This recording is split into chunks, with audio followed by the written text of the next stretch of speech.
साथीहरू बिहान एक पाथी मेकअप गरेर आए, दुईटा फाउन्डेसन लगाए, फाउन्डेसन दुई पकेट के अरे दुई डब्बा क्रिम लगाए, हेर्नुहोस् गाजल लगाए, भिडियो सुट गर्ने कति राम्रो भिडियो बनाउँला सुट गरौँला भनेर आएँ होइन।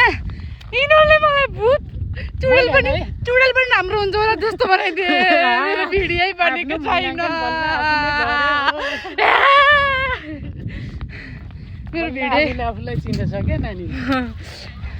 चुडेल बनाइदिए यिनीहरूले मलाई होइन। मैले सोचेको पनि थिएन मेरो भिडियोको नाममा एउटा भिडियो भएन के।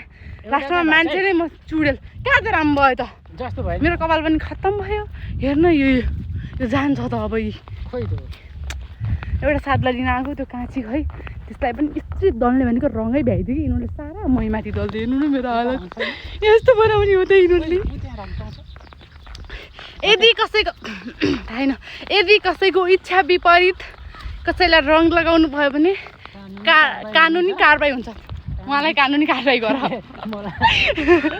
तिमीलाई लगाएको छ म त भित्र पनि खुवाइदिएँ कि यिनीहरूले।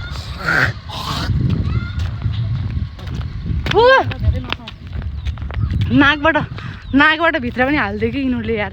रङ त रङै हो, यसरी नाकबाट भित्र जाने गरी मुखबाट वाग्ने गरेर त गर्नु भएन नि त। बिचरा म हेर्नुहोस् त यसरी भिडियो बनाउनु भन्दा आगमा यस्तो हत्ते गरिदिने हो त। मलाई न्याय चाहियो, मेरो अङ्कलले यो के गरिदियो कपाल, भिडियो बिगारिदियो मेरो। तपाईँले मलाई माया गरिदिनु होला भन्न चाहन्छु। मैले सोचेँ यस्तो भिडियो बनाउन सकिनँ, त्यसमा मलाई साह्रै दुःख लागेको छ। अप्सरा आउँछु भन्ने सोचेको थिएँ, चुडेल आउँछु जस्तो लाग्यो। यस्तै चुडेल बन्छु भनेको भए त म बिहान त्यत्रो मेकअप गर्ने नै थिएन। यसरी चुडेल बन्छु भन्ने सोचेको पनि थिएन। ती पनि चुडेल बनाइदिएँ। तर गाइज होइन, म यसको बदला त लगेरै छाड्छु प्लिज। यसको भिडियो पनि आउँछ मैले बदला लगेको। यिनीहरूलाई मैले भन्दैन यस्तो खतरा तरिकाले लगाउँछु।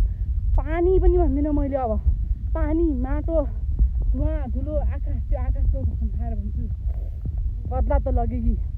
मुसु डल्ने बदला त लगेगी गाइस, लगेगी।